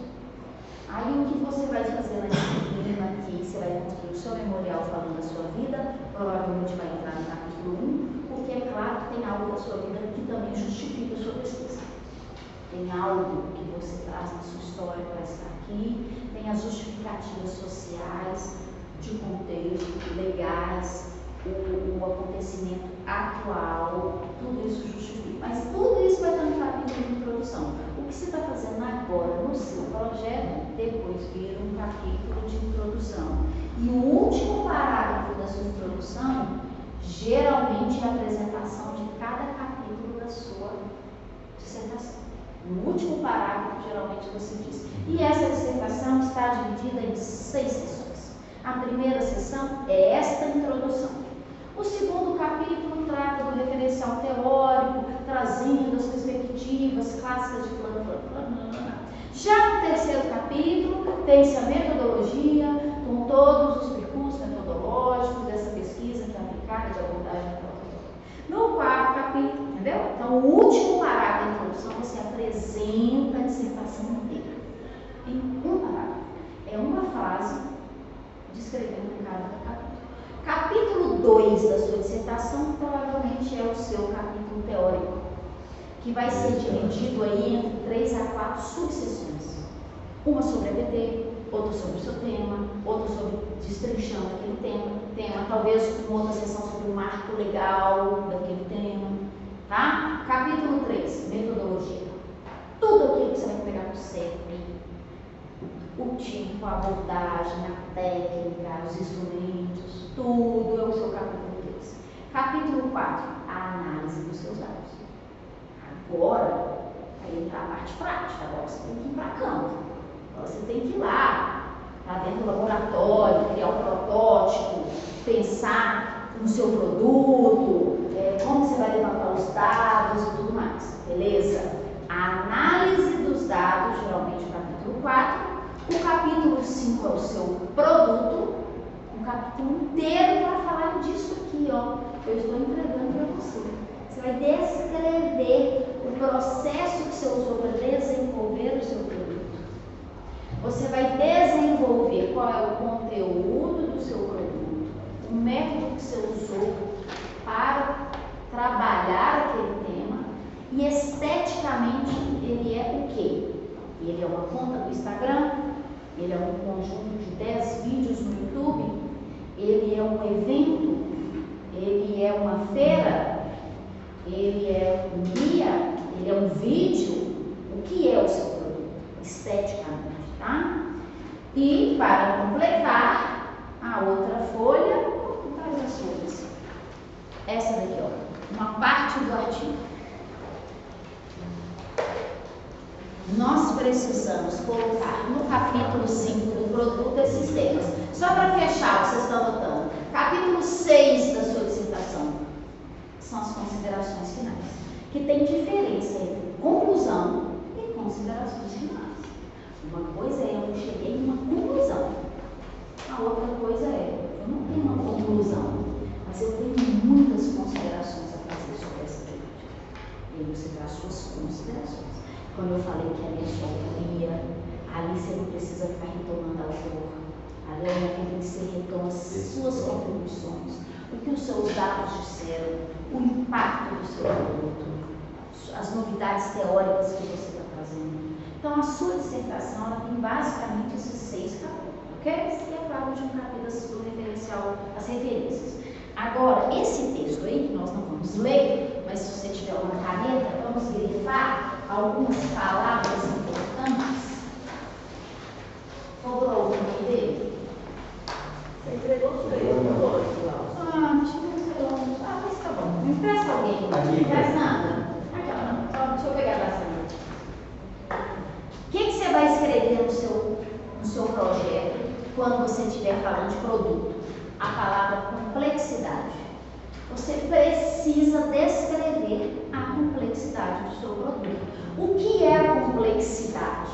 Todos esses artigos que eu falei e aquele material da CAPES tem com detalhes. Mas o que é a complexidade? Como é a relação do seu produto com todos os participantes? E o que você precisará de recursos para a construção dele? Qual é o nível de complexidade do seu produto para que ele seja construído? Isso tem que ter escrito no capítulo de produtos, tá? Depois, o registro. Como você fez o registro do seu produto? Ele foi depositado na plataforma da Educaps, anota esse nome, Educaps, é uma plataforma de produtos técnicos. Nós temos um repositório dentro do IFMG, você também demonstrou. Você publicou o e-book, tem que ter um ISBN, um outro tipo de registro. Então você vai dizer quais os registros que o seu produto tem e onde ele se encontra. Se alguém agora quiser ver seu produto, vai ver onde, tá? Depois, impacto. Quais são os impactos desse produto? Tá? Você espera o quê e como ele pode impactar? Ele vai estar acessível onde, como, o que se espera dele, como ele vai ser disseminado e ao elaborar esse produto, o que ele pode fazer com a sociedade, os impactos desse produto. Outra coisa, a aplicabilidade. Quando a gente fala em aplicabilidade, tem a ver também com a replicabilidade. Qualquer pessoa pode replicar. Isso é importante. Uma pessoa pode pegar o seu produto e utilizar em outro estado, em outra turma, em outra idade. Pode. Então, o nível disso também vai ser avaliado a partir de agora, 2025, nas bancas, tá? Essa é outra ficha que eu entreguei para vocês. A aderência. Essa aqui eu considero a mais facinha. A aderência você tem que explicar. Ô, gente, e essas palavras não podem ser substituídas não, viu? Complexidade, descreva, tá? Aderência, descreva. Não fica falando isso em outra palavra, não. Isso é um critério de avaliação da descrição do seu produto, tá? A aderência é, o seu produto ele tem a ver com o que do seu projeto de pesquisa? Ele tem a ver com o que é da sua linha de pesquisa. Hoje todo mundo aqui falou, eu sou da linha 1, eu sou da linha 2. Seu projeto tem que ter a ver com a sua linha de pesquisa. Tem que ter a ver com a linha de pesquisa. Dentro dessa linha, nós temos no site do ProFPT, para cada linha nós temos macroprojetos. Então, eu sou da linha 1. Quase todas as defesas dos meus alunos estão no macroprojeto da área de inclusão. Então, você tem que dizer, este produto, ele tem uma aderência com a linha de pesquisa, com o macroprojeto, com um projeto que foi aprovado no STEP, com parecer consubstanciado no edital, que também foi aprovado pelo colegiado na data. Demonstre como o seu produto está aderente ao que você está desenvolvendo, tá? E a inovação, que é algo que, sim, eu desejo muito que vocês vão para casa pensar sobre isso. A inovação ela tem 3 critérios aí do outro lado da folha. Alto índice de inovação, algo que de fato nunca foi feito, algo que inclusive o mercado pode se apropriar disso. Você cria algo que vai chegar no mercado, tá? E para isso nós temos o setor de inovação que vai registrar sua patente gratuitamente. O IF paga todos os custos anuais de uma patente para você. Você está numa instituição que, além de você ter todos os profissionais para te ajudar a registrar sua patente, paga-se os gastos e vai te dar uma força danada para que aquela patente possa virar uma inovação. Aproveite isso, é uma oportunidade única. Não é toda instituição tem isso. Não é, tá? Então, nós temos essa inovação, ela pode ser inclusive aceita pelo mercado quando você cria algo que uma empresa vai usar, um determinado aplicativo que uma empresa quer comprar aquilo, tá? A gente espera que a inovação educacional é um dos mestrados em educação, mas não está vindo. Não está vindo. Está vindo empresas. Vem do banco, vem da Fundação Roberto Marinho, Civinta, sei lá o que, Banco Itaú. E a gente aqui, a gente não está conseguindo trazer essa inovação, chegar na ponta. É algo para a gente refletir. Como podemos fazer? É refletir mesmo, como podemos fazer? Porque o que a gente desenvolve não está chegando lá. É porque a prática, a gente, se tratando de empresas privadas e associações assim, são muito focadas na prática. A gente vivencia em algumas indústrias. Então, é a resolução de problema dentro de um determinado segmento. Então, nascem muitas ideias e aí viram protótipos práticos, que inclusive são testados na prática dentro de um determinado segmento. Por isso que pipoca muita coisa antes de chegar na instituição de ensino, né? Então, eu acho que as instituições federais têm que buscar trazer a criatividade para cá. É o que o mestrado da UFPT, quanto mais crescer, mais vai trazer esse tipo de público para cá. Porque e a gente todo pode mundo tem produção. pensar, viu, Pedro, em alguma medida e talvez convidar os coordenadores do ambiente de inovação, junto com o pessoal da inovação, com aqueles que registram as patentes. Nós temos uma servidora, ela pegou 500 projetos de pesquisa do IFMG, ela criou um caminho, um software que só lendo os resumos das pesquisas ela consegue saber qual tem potencial de inovação. Por regras que ela foi criando ao ler esses resumos. Porque ela quer convidar esses pesquisadores daqueles projetos para ver o que a gente pode fazer. O que você está criando, você tem que registrar em patente. Você tem que registrar esse seu. E nós, no FMG, estamos perdendo, gente. O negócio está indo pelo ralo, assim. Então, você acaba saindo do mestrado não registrando uma criação sua de um produto educacional. Então, algo nesse sentido que a gente pode pensar. Do lado do verso da folha tem um baixo teor mediano de inovação, quando você já tem algo existente e você muda o foco, o público ou o processo, e o outro com baixo teor de inovação. Então, você cria algo que já existe, mas com outra temática, né?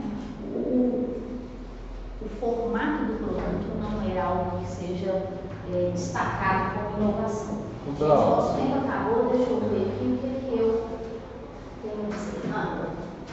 Eu não há tempo agora, mas a Dilson não serve para pragmatismo cenazista nisso também, não. Aí eu vou dizer o seguinte, o processo de entrada no mestrado, eu confesso que eu não li, assim. Os textos que eu li, que me foram enviados para todos nós estudarmos,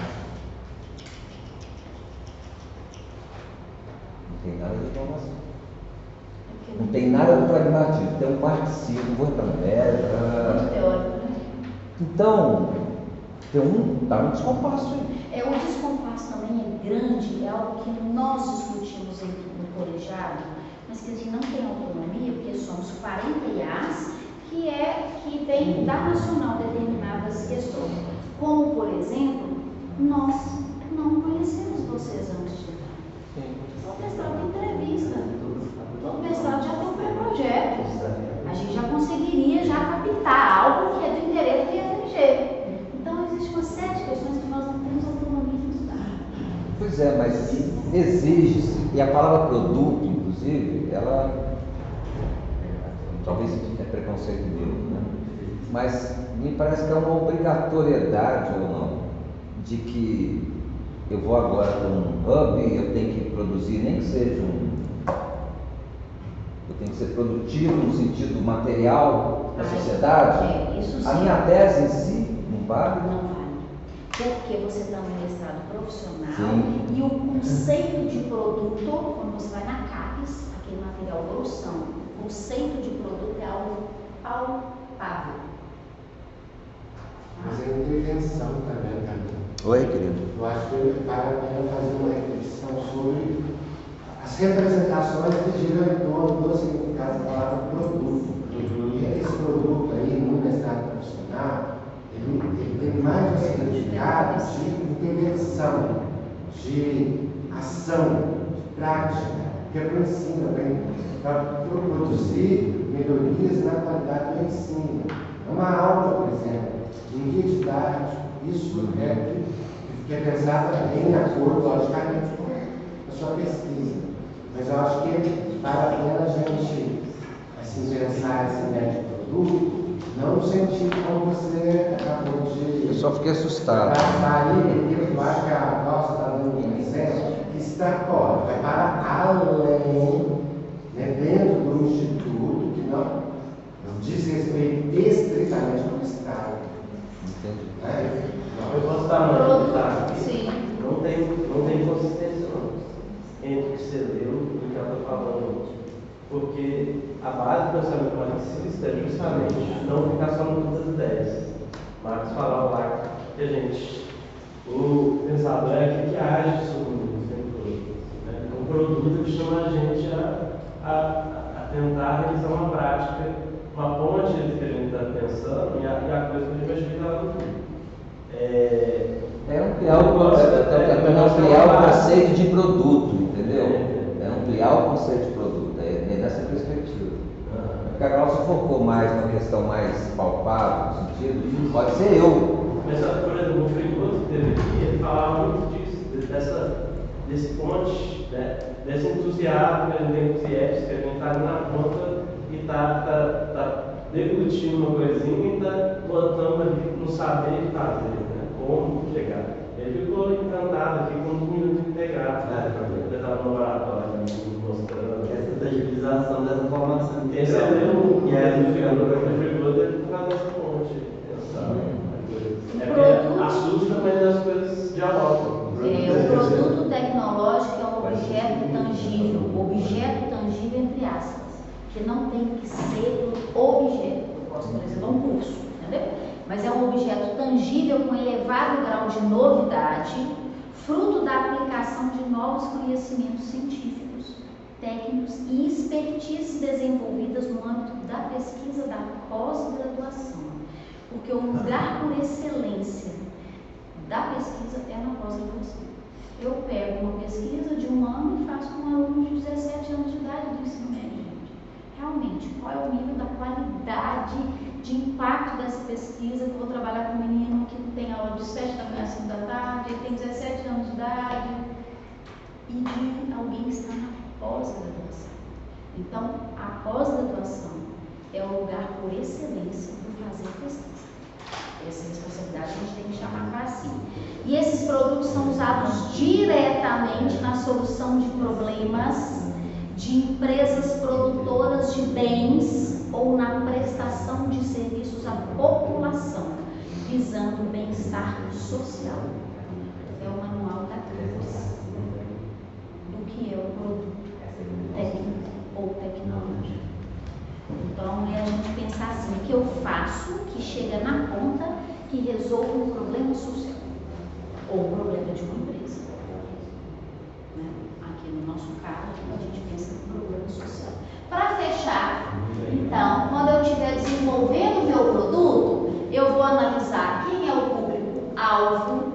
Eu quero fazer isso. Mas o que você quer fazer? Vai atender a quem? Vai servir para quê? Com qual impacto? Então, a gente tem que pensar no público-alvo, na formulação dos objetivos, que a gente já falou hoje, né? Eu preciso, qual é o conteúdo, que informação vai ter, para quem, quais são as estratégias didáticas que eu vou usar, e como ele, o formato, esteticamente, como eu vou criar, tá?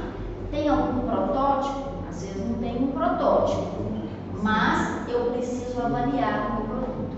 Você nunca vai criar um produto e vai para a banca. Oba, uma máquina. Eu amarrei. Tem 6 episódios episódio de um podcast.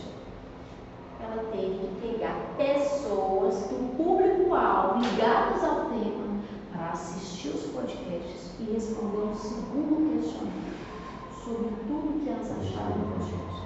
Se teve informação nova, se o formato, se o som, se as pessoas escolhidas para o podcast. Ela tem que avaliar o produto. E aí ela tem uma seção dentro do capítulo produtos em que ela descreve tudo aquilo. E aí na hora da banca, ela tem a validação. É uma banca do mestrado que valida o seu produto. Que é a pergunta que eu falei com vocês, que quando o público está no cantinho, a banca fala, este produto está aprovado? A gente faz essa pergunta. E aí a banca responde sim. Porque dificilmente o seu recrutador vai te levar para uma banca para você ser reprovado. Enquanto você não estiver no ponto, você não vai. Você jubila, mas você não vai. Nós não vamos te levar para uma banca. O trabalho está ruim, está inacabado, não foi aprovado no CEP até hoje. Você não aplicou seu produto, não pode ir para uma banca. Ah, eu vou perder o prazo. Você tinha 2 anos, ter 2 anos e meio militando, pedindo uma prorrogação, passou disso, não há o que fazer. Não há, tá? Então, assim, essa questão do tempo, de validade, aplicar, é muito trabalho. Pouco tempo. Né? Pouco tempo, mas é a vida do cientista, né, gente? E que tem que ter um fundamento. Eu gosto sempre de trazer à tona 4 perguntas de Paulo Freire, tá? Para ir para casa pensando sobre isso. Em favor de que você está estudando? De que? Sobre qual tema? Você está a favor de quê? Quais são seus ideais? Em favor de quem? Quem você gostaria que fosse impactado positivamente e que recebesse benefícios da sua ação como pesquisador? Contra o que você está estudando? Se você é a favor de alguma coisa, você é contra outras coisas. Eu não quero que isso atinja a sociedade, eu quero executar isso aqui. Então, contra o quê? E contra quem? Quem são as figuras sociais? Sim. Isso você não tem que responder na tese. Isso é algo que Paulo Freire nos convida quando ele fala professor reflexivo, em pesquisador reflexivo. É você sempre se fazer essas perguntas. Quais são os meus ideais? Eu quero o benefício a quem? E ele te direciona o caminho. Então, a proposta de hoje foi a gente bater esse papo entre 1h30 e 2 horas. Mas era bater um papo com muita informação. A proposta era esse. Já saí da primeira aula do mestrado com uma série de coisas fervilhando, pensando, uma série de caminhos a começar a pensar, cola e descola esses post-its, leiam os textos, foram só trechos. Eu acho que eu fui com muita sede ao pote. Eu entreguei 3. Ah, e o outro eu nem comentei, que é o grampeado. Não parece o grampeado? Não, mas não tem mais esse não.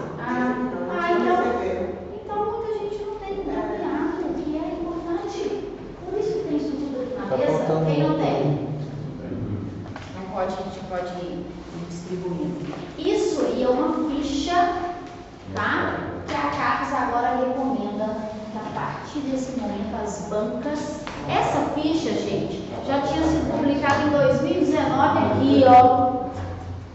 Na hora da banca, a gente tem que avaliar nível de complexidade, impacto, aderência, inovação desse produto. É uma exigência. Só que na banca, a gente lia o capítulo de produtos, nós nos sentimos satisfeitos com aquelas informações, mas provavelmente agora temos que preencher a banca essa ficha, o que já muda de figura o rigor da necessidade dessas sessões. Vejam se vocês estão indo para casa com 3 materiais. Esse grampeado, para você saber em que você vai ser avaliado. Essa folhinha que eu peguei uns trechinhos dos artigos, só para você sim, fazer uma cápsula do que os artigos dizem, tá? Uma pílulazinha, né? E o que o seu produto deve responder. Nível de complexidade, aderência, tá? Enfim, eu acho que eu fui com muita sede ao pote queria que a gente dialogasse, que fosse de fato uma oficina, aí virou uma palestra, né? Uma aula. Faltou a música, eu já tinha montado a playlist, que enquanto vocês fossem, essa música é legal, essa música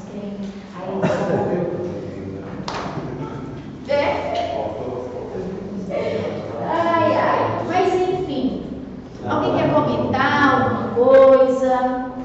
Essas dúvidas podem surgir, vão surgir bastante. Vão surgir, né? Porque quando foi nem como. Agora a gente tem que parcelar isso aí. Porque foi muita informação, né? Informação. Acho que eu fiz um pouquinho isso hoje. Sabe? Tipo, sai da aula inaugural assim, palestra sobre o QFT. Tudo isso é bom, né? Mas olha isso. Conhecemos os professores. Ai, que lindo. Nossa, fracasso. A ideia era um choque de gestão mesmo. É isso que a gente precisa fazer dessa maneira, nesse formato, com esse povo. Vamos começar a pensar. Vai procurar o currículo desses professores do mestrado. Quem se acha que está encaixando no seu objeto, tá? Produto, o que pode ser, o que pode não ser. Ô, gente, aquele material da CAPES, ele tem 21 descrições de produtos. Ele tem o nome do formato do produto, o que é a descrição dele. Por isso que é grossão. É um material completo. Assim. Pedro, você ia falar? Não, é a ficha que você trouxe, você sempre adiantou. Anos, né? Que bom. Cláudio, naquele capítulo onde a gente vai falar sobre o produto na tese, nessa etapa a gente faz uma citação dos mesmos autores que a gente usou de referencial teórico, ou a gente pode trazer novos autores, ou não cita. Pergunta de João Paulo é importante. Por que vocês têm que assistir bancas? Porque a banca vai. Vários perguntam assim: você saiu abandonando os seus autores? Começa falando aquele tanto de autor no capítulo 2 de referencial teórico. Aí na metodologia já abandona aqui. Aí na análise dos dados, você não casa as suas análises com aquela teoria, já abandonou. Aí você vai largando pelo caminho aqueles autores e não cita deles nunca mais. O ideal é que toda a dissertação, que a tese é doutorado, a dissertação, ela dialogue com esses autores no tempo inteiro. Vou usar a metáfora do casamento. Tem que casar com esses autores, abandone esses autores, não. Tragam esses autores, tá? Vai trazendo, porque aqui tem que falar, casa com o formato do seu produto, uma vez que nesse formato você alcança isso, sabe? Deixa a sua explicação redondinha, isso é importante. Eu sei que o nosso tempo passou, mas tem alguma pergunta? Acho que dá tempo aí de algumas perguntas, caso alguém queira fazer. Se fosse traçar uma ordem, a gente faz um pré-projeto, um produto e uma dissertação, ou não existe um... O seu produto, ele não vem agora. Talvez você vai precisar dos seus dados. Olha, que eu descobri, o meu produto tem que ser isso. Às vezes, lendo as teorias, você já pensa no determinado produto. O produto não vem nessa ordem. O pré-projeto, aprovou, começa a construir o projeto e vai ler, gente, vai ter que ler muito referência. Mas pode acontecer da resposta da dissertação depender do produto? Pode acontecer, do produto depender da análise dos dados. Só que isso dificilmente acontece porque você só tem 2 anos. Se você esperar ser aprovado, não consegue.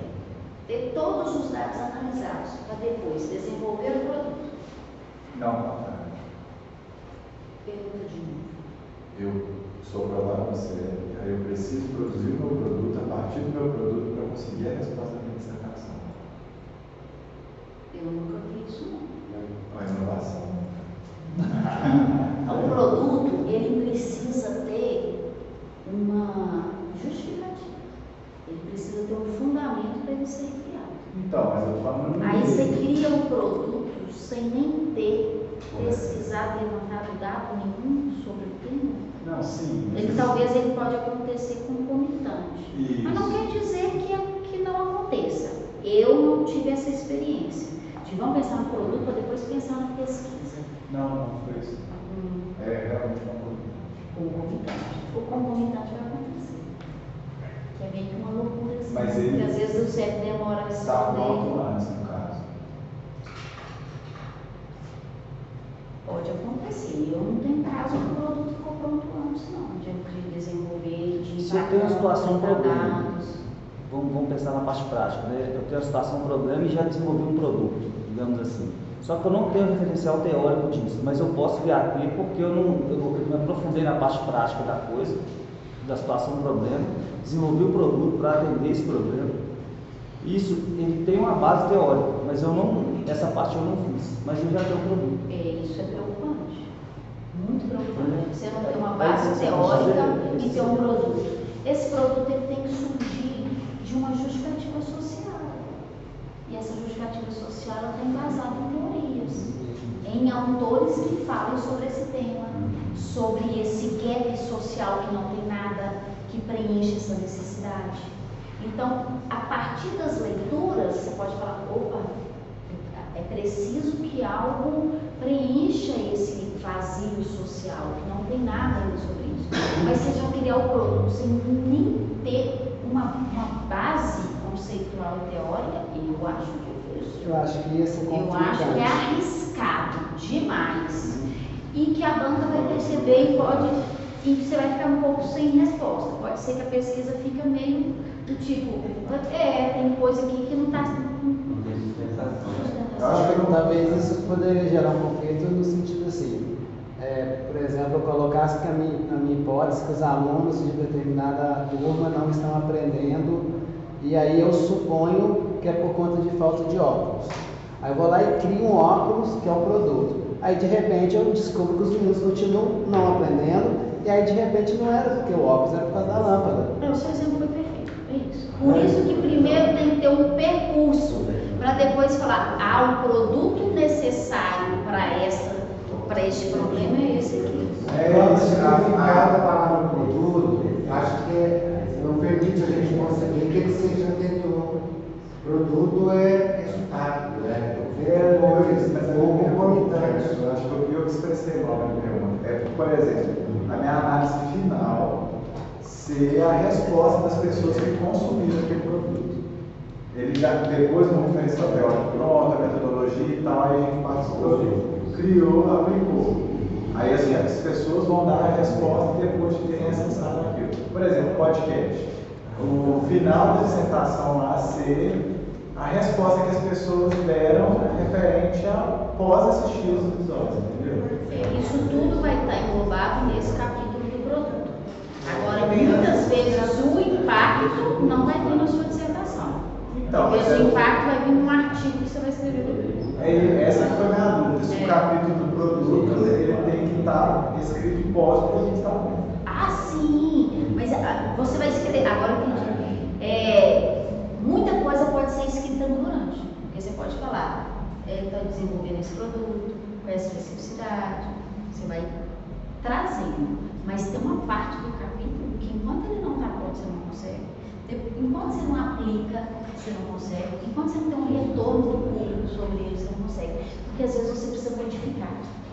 Nós temos o Sérgio de Ouro Preto, foi meu orientando, e na época ele fez uma cartilha. A partir da resposta das pessoas, ele precisou mudar a estética da cartilha. As pessoas fizeram, não está claro isso, não está claro aquilo, essa cor ficou confusa. Opa, deixa eu ajeitar o produto. Ajeitei a partir da devolutiva. Agora sim, minha pesquisa foi concluída, agora eu vou para uma banca. Sim, o retorno do público é importantíssimo. Pedro, 6h20. Está na hora, né? Vamos preocupada. Fazer um lanche e tirar foto de 7 horas sem aparelho. Vamos fazer uma foto da professora que gosta, né, gente?